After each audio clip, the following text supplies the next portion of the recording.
سید عبد المصطفیٰ زری صاحب، ان کے استاد ہیں سرکار مفتی اعظم مولانا مصطفیٰ رضا خان صاحب، ان کے استاد ہیں مولانا احمد رضا خان فاضل بریلوی رحمۃ اللہ علیہ، ان کے استاد شاہ رسول مہریوی رحمۃ اللہ علیہ، اور ان کے استاد امام اہل سنت شاہ عبدالعزیز محدث رضی اللہ۔ وہ حضرات اگر پڑھیں گے تو وہ رشید احمد گنگوہی تک پہنچیں گے، اس کے بعد وہ اسحاق دہلوی پر پہنچیں گے، اور اسحاق دہلوی سے وہ پہنچیں گے شاہ عبدالعزیز کے پاس، یعنی مختلف شاخیں آ کر جس ایک بندے پر جمع ہو جاتی ہے، اور وہ شاخ سیدھا مدینے جاتی ہے، وہ حضرت شاہ عبدالعزیز محدث رضی اللہ۔ اور اگر غیر مقلد اہل حدیث حضرات ہوں تو وہ نواب صدیق حسن خان بھوپالی کی طرف آئیں گے، ٹھیک ہے، یا وحید الزمان حیدرآبادی کی طرف آئیں گے۔ نواب صدیق حسن خان بھوپالی ہو یا جناب وحید الزمان حیدرآبادی ہو، اس کے بعد یہ پہنچیں گے اسحاق دہلوی کے پاس، اور اسحاق دہلوی سے یہ پہنچیں گے شاہ عبدالعزیز کے پاس۔ تو لہٰذا شاہ عبدالعزیز محدث دہلوی رحمۃ اللہ علیہ ایسی شخصیت ہے کہ یہ رشتہ سیدھا گنبد خضرا تک جاتا ہے۔ تو یہ مسئلے جھگڑنے کے تھوڑی ہیں، ان کی کتابیں کھول کر دیکھ لو، جو انہوں نے لکھا ہے تم بھی عمل کرو، ہم بھی عمل کرو۔ بات تو بالکل واضح ہے، ایک بہترین سلوشن ہے، اس میں کوئی اختلاف کی بات تو نہیں ہے۔ میراث کا مسئلہ ہو، گیارہویں کا مسئلہ ہو، کوئی بھی مسئلہ ہو، خیر یہ میں صرف اصول آپ کے سامنے بیان کر رہا ہوں۔ دوسری بات میرے دوستو دیکھیے، یہ کہا جاتا ہے کہ تم حضور کی تعریف میں مبالغہ بہت کرتے ہو، زیادتی بہت کرتے ہو، حضور کی تعریف میں مبالغہ بہت کرتے ہو، اور زیادتی سے تم کام لیتے ہو، لہٰذا کوئی ایسا طریقہ اختیار کرو کہ زیادتی نہ ہو۔ میں نے کہا جی پہلے یہ بات طے کر لیں کہ حضور کے لیے کیا لفظ زیادتی ہے اور کیا مناسب ہے، پہلے یہ طے کریں۔ میں انتہائی علمی گفتگو آپ سے کر رہا ہوں۔ آپ کہتے ہیں جی حضور کو ایسا نہیں کہنا چاہیے، ایسا کہنا چاہیے، میں کہتا ہوں نہیں جناب ایسا نہیں ایسا کہنا چاہیے، اختلاف ہو گیا۔ تو کیا یہ اچھا ہو کہ ہم ایک دائرہ کار متعین کریں کہ یہ ایک دائرہ ہے، یہ اس کا ڈیوریشن ہے، اس کے درمیان نبیوں کی تعریف کی جائے گی، حضور کی تعریف کی جائے گی، ٹھیک ہے؟ کہ یہ کون متعین کرے گا؟ میں نے کہا ہمارے علماء نے نعتوں میں متعین کر دیا ہے، میرے امام نے متعین کیا، امام احمد رضا نے فرمایا حضور کی تعریف کے لیے کیا دائرہ ہوگا؟ تو فرمایا سرور کہوں اور نہیں، یہ دائرہ مختصر ہے، آگے بڑھیں، مالک و مولا کہوں تجھے، کہ یہ بھی مختصر ہے، تھوڑا اور آگے چلیں، باغ خلیل کا گل زیبا کہوں تجھے۔ سمجھ رہے آپ؟ میں سمجھانا یہ چاہ رہا ہوں کہ حضور کی تعریف کے لیے کیا دائرہ ہوگا، دائرہ متعین کیا ہوگا۔ تو میں آپ کی خدمت میں عرض کرتا ہوں، میرے امام نے ایک بات کی مثلا کہ سرور کہوں، تو کہا یہ مختصر ہے، حضور کی تعریف اس سے بھی بڑھ کر ہے، تو کہا مالک و مولا کہوں، کہ اس کو اور بڑھائیے، تو کہا باغ خلیل کا گل زیبا کہوں تجھے۔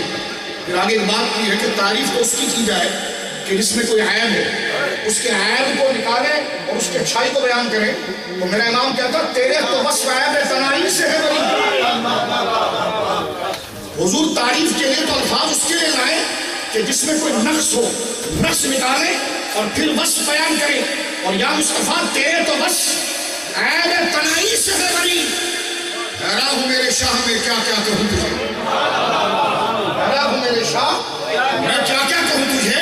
اب آ گیا دائرہ حضور کی تعریف کا، لیکن رضا نے ختم سخن اس میں کر دیا کہ خالق کا بندہ خلق کا آقا ہو۔ اب یہ دائرہ آ گیا، اس پر کسی مکتبہ فکر کو اختلاف نہیں، کسی بھی مکتبہ فکر کو اختلاف نہیں ہے۔ وہ ڈیوریشن آ گیا، وہ دائرہ آ گیا، وہ معیار آ گیا کہ حضور کی تعریف کہاں سے لے کر کہاں تک کی جائے۔ توجہ سے سنیے، فرمایا نہ خدا کہیں گے نہ خدا کا بیٹا۔ ایک اس کی سرحد، ایک بارڈر کیا ہے، نہ خدا کہیں گے نہ خدا کا بیٹا۔ دوسری سرحد ہے کہ نہ اپنے مثل بشر کہیں گے، نہ اپنے جیسا کہیں گے اور نہ خدا کہیں گے۔ نہیں سمجھا؟ نہ اپنے جیسا کہیں گے نہ خدا کہیں گے، نہ خدا کہیں گے نہ خدا کا بیٹا کہیں گے، نہ اپنے جیسا کہیں گے۔ اس کے درمیان جتنا فاصلہ ہے اس میں رہ کر جو چاہے کہتے رہیں۔ لہذا اہل سنت اب سنیے ذرا اس کو، میں بنیاد بنا رہا ہوں۔ لہذا اہل سنت کا عقیدہ واضح ہو گیا کہ ہم حضور کے لیے ہر وہ لفظ بولیں گے، حضور کی تعریف کے لیے منظوم انداز میں نعت میں ہر وہ لفظ چن چن کر لائیں گے، چن چن کر لائیں گے جو اس ڈیوریشن کے دوران ہوگا۔ جو اس سرحد کو توڑے گا وہ تعریف نہیں ہوگی، جو اس سرحد کو توڑے گا وہ تعریف نہیں ہوگی۔ اور پہلی بات یہ کہ جاہل سے جاہل آدمی بھی حضور کو خدا نہیں کہتا. جاہل سے جاہل آدمی حضور کو خدا کا بیٹا نہیں کہتا. اور میں کہتا ہوں جاہل سے جاہل آدمی، جاہل سے جاہل آدمی، اور میں یہاں جاہل نہیں کہوں گا، ان پڑھ کہوں گا، کہ ان پڑھ سے ان پڑھ آدمی، ان پڑھ سے ان پڑھ بھی اگر ہو وہ حضور کو خدا یا خدا کا بیٹا نہیں کہے گا. ان پڑھ سے ان پڑھ آدمی ہو وہ حضور کو اپنی طرح بشر نہیں کہے گا. لیکن جاہل جو ہوگا فطرتاً وہ حضور کو اپنی طرح بشر کہے گا. لہذا نہ حضور کو خدا کہنا ہے، نہ خدا کا بیٹا، نہ اپنی طرح بشر. اس کے درمیان میں رہ کر جو کہو خدا یہی کہتا ہے ورفعنا لک ذکرک. ابھی تیرے ذکر کو ہم نے بلند کیا ہے، تیرے ذکر کو ہم نے بلند کیا. قرآن ایک بات کی ہمیں پابند کیا ہے. آواز میری سمجھ میں آ رہی ہے آپ؟ جی جی جی. اور میں سمجھتا ہوں میری آواز کے لیے آپ کو مائک کی ضرورت نہیں ہوگی کہ میں اس کو بند کروں تو میں چند قیمتی باتیں آپ کو سمجھا سکتا ہوں. کیونکہ مجھے تھوڑی گونج محسوس ہو رہی ہے. مجھے خطابت کا شوق نہیں، مجھے میسج آپ تک پہنچانا ہے. لیکن یہ کو بند کریں.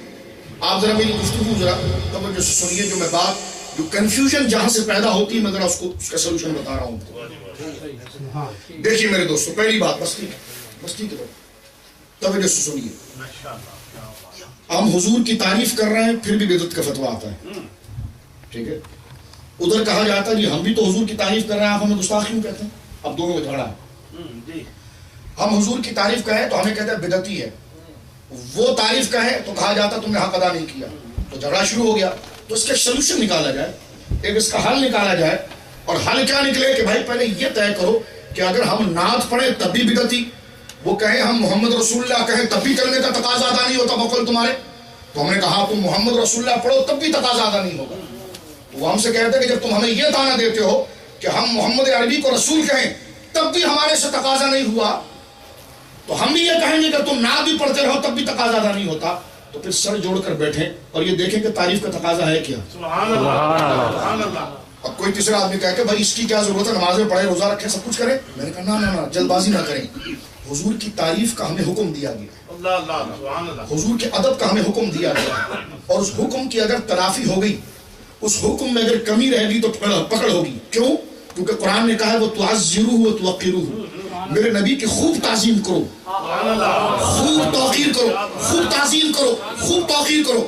تو یہ قرآن میں امر کا صیغہ موجود ہے کہ تعظیم تم نے کرنی ہے، تعظیم تم نے بولی ہے کرنی ہے، ضرور کرنی ہے.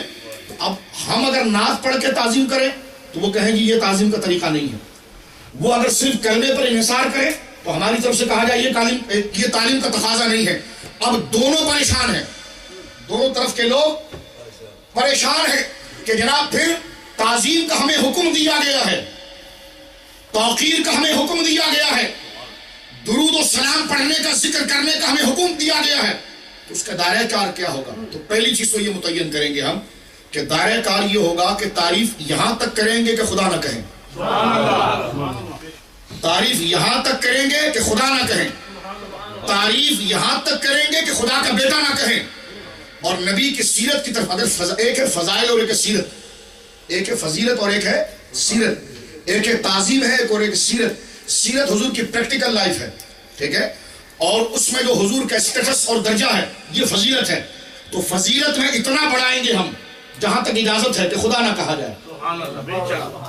فضیلت میں ہم اتنا بڑھائیں گے کہ خدا نہ کہا جائے، اور سیرت کو اتنے اعتدال میں رکھیں گے کہ اپنی طرح نہ کہا جائے. سبحان اللہ، سبحان اللہ. ٹھیک ہے، یہ ایک دائرہ کار ہے کہ فضیلت میں ہم اتنا بڑھائیں گے کہ خدا نہ کہا جائے، اور سیرت اور حضور کے عمل پر کہ سیرت کانفرنس، سیرت کانفرنس، سیرت کانفرنس. میں نے کہا سیرت تو بائیوگرافی ہوتی ہے اور بغیر برد کے وہ پیدا ہی نہیں ہو سکتی. سیرت تو بغیر میلاد کو ہو ہی نہیں سکتی. سیرت تو جب ہوگی جب میلاد کو تسلیم کیا جائے. کسی شخص کی عملی لائف کو جب ہم فالو کریں گے، جب اس کی پیدائش بھی ہو، تو اہل سنت وہ ہے جو سیرت کے منکر نہیں لیکن سسٹم کا تقاضا کرتے ہیں اور یہ کہتے ہیں کہ سیرت بعد میں ہے، میلاد پہلے ہے. پہلے آنے کی خوشی مناؤ تاکہ اسٹیٹس واضح ہو جائے، پھر سیرت کو مناؤ. یہ فضیلت بتائے گی کہ یہ تمہاری طرح نہیں ہے، اور سیرت بتائے گی کہ یہ خدا نہیں ہے. سبحان اللہ، سبحان اللہ. یا رسول اللہ. میں نے کہا میلاد کی ضرورت اس لیے ہے، نعت کی کیا ضرورت ہے، کھڑے ہو کر سلام پڑھنے کی کیا ضرورت ہے، انگوٹھا چومنے کی کیا ضرورت ہے؟ یہ الگ مسئلہ ہے کہ ہر مسئلے پر قرآن و سنت کی دلیل موجود ہے، لیکن میں قاعدہ آپ کو بتا رہا ہوں، ایک کنفیوژن دور کرنے کے لیے اس معاشرے میں اور نوجوانوں کو جلا دینے کے لیے، تفرقے سے ہٹ کر یکسوئی پیدا کرنے کے لیے بات عرض کر رہا ہوں کہ نعت خوانی کی کیا ضرورت ہے، جناب کھڑے ہو کے سلام پڑھنے کی کیا ضرورت ہے، جناب انگوٹھا چومنے کی کیا ضرورت ہے؟ یہ اگر کوئی سوال کرے کہ اس کی کیا ضرورت ہے، ہم نے کہا اس کی ضرورت فضائل سے ہے، اس کی ضرورت فضائل سے ہے، عظمت سے ہے، کیونکہ اس سے توہین ثابت نہیں ہوتی، اس سے عظمت ثابت ہوتی ہے، اور عظمت کو حضور کی ذات میں اس لیے رکھا گیا ہے کہ کوئی اپنی طرح نہ سمجھے، اور سیرت کو عام اس لیے رکھا گیا ہے کہ کوئی خدا نہ سمجھے، اور یہی کلمے میں تھا کہ عبدہ و رسولہ، کہ محمد اللہ کے بندے ہیں، تو بندہ اس لیے کہا تھا کہ سیرت کو اپناؤ کہ خدا نہ سمجھ لو، اور رسول اس لیے کہا تھا کہ اپنی طرح بشر نہ سمجھ لو، اللہ کا محبوب سمجھ لو۔ سبحان اللہ، سبحان اللہ، اشہد ان محمد عبدہ و رسولہ۔ سبحان یہ پیر اللہ، مہدی شاہ صاحب نے ذکر کیا اپنے فتاوی میں، یہ نقطہ ہے، پیر صاحب کا نقطہ ہے، اور آج ان کا عرس پاک ہے تو میں ان کے سارے ثواب دیتا ہوں، سبحان اللہ، کیونکہ ہم الحمدللہ ان کے نام لیواؤں میں سے جوتا چرانے والوں میں سے نہیں ہیں، جوتا چرانے والوں میں سے نہیں کہ ان کی کتابوں سے استفادہ کریں، ان کا نام نہ لیں، اور یہ بہت بڑی محرومی ہوتی ہے میرے دوست، یہ بہت بڑی محرومی ہوتی ہے کہ بزرگوں کی کتاب سے حوالہ لینا اور پھر اس کا حوالہ نہ دینا۔ اس پر ایک حوالہ پڑھوں آپ کے سامنے، اس لیے علماء پر یہ لازم ہوتا ہے کہ جس کا ریفرنس وہ لے رہے ہیں، جس کتاب سے وہ کشید کر رہے ہیں، اس کا نام و ذکر کریں۔ مثال کے طور پر ایک مثال میں آپ کو دوں، امام اہل سنت شاہ عبدالعزیز محدث دہلوی نے کتاب لکھی بستان المحدثین، بستان المحدثین میں حضرت شاہ عبدالعزیز صاحب محدث دہلوی لکھتے ہیں کہ امام جلال الدین سیوطی رحمۃ اللہ علیہ، کون امام جلال الدین سیوطی رحمۃ اللہ علیہ 9ویں صدی ہجری کے مجدد ہیں، 911 ہجری آپ کا وصال ہے، اتنے بڑے اللہ کے ولی ہیں کہ ہم علماء دیوبند بھی اس بات کے قائل ہیں کہ 75 دفعہ انہیں جاگتے ہوئے حضور کو اپنی آنکھوں سے دیکھا۔ سبحان اللہ، سبحان اللہ، یہ انور شاہ کشمیری صاحب نے جو فیض الباری شرح بخاری لکھی ہے، اس کے اندر مقدمے کے اندر اس بات کو ذکر کیا ہے کہ حضرت قبلہ امام جلال الدین سیوطی رحمۃ اللہ علیہ نے 22 دفعہ زیارت کی ہے، اور آپ کی جو جنات پر لکھی ہوئی کتاب ہے لقمۃ المرجان، اس کے ترجمے کی اور تخریج کی ان حضرات نے کی ہے، اس کے مقدمے بھی اس بات کو قبول کیا ہے کہ امام سیوطی حضور سے 900 سال بعد پیدا ہوئے ہیں، رہتے مصر میں تھے، لیکن آقا ان کی لائبریری میں آ کر ان کو زیارت کرایا کرتے۔ تو یہ مسئلے یہ نہیں ہے کہ آپ علامہ صاحب سے آ کے جھگڑا کر یہ کہاں سے بیان کر دیا، میں نے کہا یہ تو صدیوں پہلے طے ہو چکے ہیں، آپ اس پر کیوں دکان لگاتے ہیں؟ ابھی تو آگے چل رہا ہے، نوجوانوں کو ہمیں ٹیکنالوجی میں آگے نکالنا ہے، ان کو تعلیم میں آگے نکالنا ہے، ان کو اس فرقہ واریت کو پھنسانے کی کیا ضرورت ہے، ان کو تو آگے ترقی دینا ہے۔ جو چیزیں علماء میں قبول یافتہ ہو چکی ہیں، مقبول ہو چکی ہیں، اس کو چھیڑنے کی ضرورت نہیں ہے۔ میں صرف ایک حوالہ پیش کرتا ہوں، امام سیوطی جن کی تصوف اور روحانیت کا مرتبہ یہ ہے کہ 75 دفعہ سر کی آنکھوں سے حضور کی زیارت کی ہے۔ سبحان اللہ، ان کی کتاب ہے قاضی اعظم رحمۃ اللہ علیہ کی کتاب شفا، الشفا بتاریخ حقوق المصطفیٰ، اس میں قاضی اعظم 5ویں صدی کے محدث اور مجدد ہیں، اور بڑی معناس کتاب ہے حضور کی سیرت پر قاضی اعظم علیہ الرحمہ کی شفا۔ تو شفا میں جتنی حدیثیں قاضی اعظم علیہ الرحمہ نے لی ہیں حضور کی تعریف کو بیان کرنے کے لیے، تو 5ویں صدی ہجری سے لے کر 9ویں صدی ہجری تک، اس 400 سال کے اندر سارے علماء نے اس کتاب کو قبول کیا، لیکن کچھ لوگ ایسے تھے جو اس سے چڑھتے تھے، تو انہوں نے اس کتاب میں الزام لگانے کی کوشش کی کہ قاضی صاحب نے یہ حدیث صحیح نہیں لی، یہ حدیث صحیح نہیں لی، یہ حدیث صحیح نہیں لی۔ تو امام سیوطی رحمۃ اللہ علیہ، اللہ ان کی قبر پر کروڑ رحمت اتارے، آمین، انہوں نے پھر شفا کی تخریج کی کہ یہ حدیث انہوں نے کہاں سے لی، کہاں سے لے کر آئی، اور بڑی مقبول کتابیں لکھی، مناہل الصفا فی تخریج احادیث الشفا، یہ امام سیوطی کی کتاب ہے۔ اس کے مقدمے میں مصر کے تمام جید علماء نے تخریج میں اس بات کو لکھا ہے کہ امام سیوطی وہ عظیم ہستی ہے کہ پیدا مصر میں ہوئے، رہے مصر میں، لیکن 75 دفعہ 75 دفعہ 75 دفعہ جاگتے ہوئے سر کی آنکھوں سے حضور کی زیارت کی۔ کوئی کہیں گے جی حضور کیسے آ گئے؟ میں نے کہا جس طرح دیوبند کا ربن کاٹنے آئے تھے، وہ کل تمہاری کتابوں. تو جب آپ کے مدرسے کا ربن کٹنا ہو تو حضور آ جائیں تو شرک نہیں. میں نے کہا جب ہمارے بزرگوں کے پاس حضور کرم فرما دیں تو یہ بھی منع نہیں ہونا چاہیے، کیونکہ یہ پارٹی کی جنگ نہیں ہے، ایک مسلم مسئلہ ہے. کیا ہے بولیے؟ ایک مسلم مسئلہ ہے. اور میں اس زمانے میں ایک بات آپ کو مزید عرض کر دوں یہاں پر کہ حضور تو تشریف لاتے رہتے ہیں. علماء نے بعد میں یہ بھی لکھا ہے کہ حضور کے غلام بھی اپنے نیچلے غلاموں پر کرم کرتے ہیں. اگر کوئی کہے نا امام سیوطی پر جو لکھا گیا ان مولویوں کو ہم نہیں مانتے، تو میں نے کہا حضرت شاہ عبدالعزیز کو مانتے ہیں؟ شاہ عبدالعزیز کا فتاوی اٹھا کر دیکھیں. شاہ عبدالعزیز وہ حدیث دہلوی اپنے فتاوی میں لکھتے ہیں کہ میں اپنی لائبریری میں بیٹھا تھا کہ میری لائبریری کے اندر خوشبو کے بھبکے آنے لگے. امام اہل سنت شاہ عبدالعزیز شاہ ولی اللہ کے بیٹے، بر صغیر کی غیر متنازع شخصیت. یہ بر صغیر کی وہ شخصیت ہے جو علم میں ہر مکتبہ فکر کے استاذ ہیں. ان کا فتاوی عزیزی جس کا ترجمہ بھی انہی حضرات نے کیا ہے، اس میں موجود ہے، آخر میں بالکل آخر کے اندر موجود ہے. فرماتے ہیں کہ میں اپنی لائبریری میں مطالعہ کر رہا تھا، اہل بیت کے بڑے عاشق تھے شاہ عبدالعزیز صاحب. 10 محرم کو امام حسین کی محفل سے جاتے تھے، کھڑے ہو کر امام علی مقام کی بارگاہ میں سلام پڑھتے تھے. آج ان کا نام لے کر مدرسہ بنایا جاتا ہے، اس کو بدعت کہتے ہیں، جبکہ شاہ صاحب خود کہتے ہیں کہ فقیر اپنے جیب سے نیاز حسین بناتا ہے. میں نے کہا مولوی صاحب تو بھی آدھا گھنٹہ نکالیں تو یہ مسئلے طے کر لیتے ہیں نا، یہ تو ختم کر لیتے ہیں، یہ مسئلے طے ہونے چاہیے. اب سنیے، یہ تو حضور تشریف لائے ہیں، حضور کے کرم سے، حضور کے تابعیت سے صحابہ بھی آتے ہیں. شاہ عبدالعزیز محدث دہلوی لکھتے ہیں، یہ جو حوالے میں آپ کے سامنے پڑھ رہا ہوں آپ کا ٹائم نہیں ضائع کر رہا، یہ ہمالیہ سے مضبوط حوالے ہیں. سبحان اللہ سبحان اللہ. یہ پہاڑوں سے مضبوط بات میں آپ سے کر رہا ہوں. آپ اہل علم ہیں، میں آپ کے علم کی قدر کرتا ہوں، میں آپ کا ٹائم نہیں ضائع کر رہا. میں بہت ذمہ داری کے ساتھ جو حوالے جو ریفرنس آپ کے سامنے پیش کر رہا ہوں، پہاڑ تو ہل سکتا ہے، ان حوالوں کو کوئی نہیں ہلا سکتا.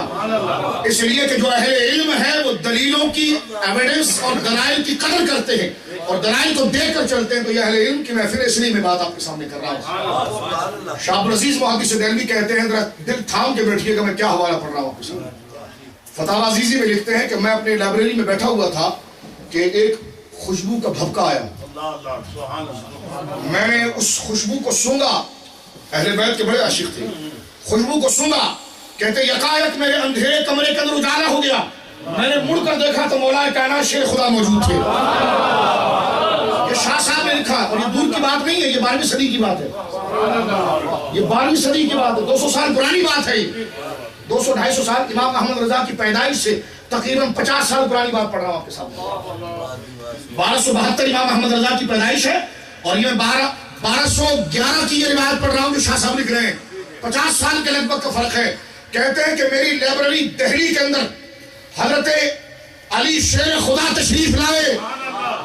کہتے ہیں فقیر ان کے قدموں میں بیٹھ گیا اور کہا حضور مجھے سلسلہ قادریہ میں مرید کریں. کہتے ہیں کہ حضرت مولا علی نے مجھے سلسلہ قادریہ میں مرید کیا. شاہ صاحب کہتے ہیں کہ میں نے پھر مولا علی کی شان میں عرض کی کہ حضور کوئی ایسا وظیفہ بتائیں جو آپ نے خیبر کے دن جو خیبر کا دروازہ اکھیڑا تھا اس وظیفے کی جھلک مجھے دے دیں. اے عبدالعزیز آپ کی قبر پر اللہ کروڑ رحمت کرے. مانگا تو کیا مانگا؟ فرماتے ہیں میں نے مولا علی سے کہا کہ حضور مجھے وہ وظیفہ بتائیے، وہ عمل بتائیے جس کی وجہ سے آپ کو یہ شان و شوکت حاصل ہوئی. فرمایا کیا عبدالعزیز؟ کہنے لگے حضور وہ جو آپ نے خیبر کا دروازہ اکھیڑا تھا اس میں آپ کے پاس وظیفہ کیا تھا؟ فرمایا پیارے سر اپنا قریب لا. فرمایا سر میرا قریب کیا اور میرے کان میں کہا لا حول ولا قوت الا باللہ العلی العظیم. فرمایا یہ عرش کی کنجی ہے، اس کو پکڑ لے، ہر مشکل خدا تیرے لیے آسان کر دے.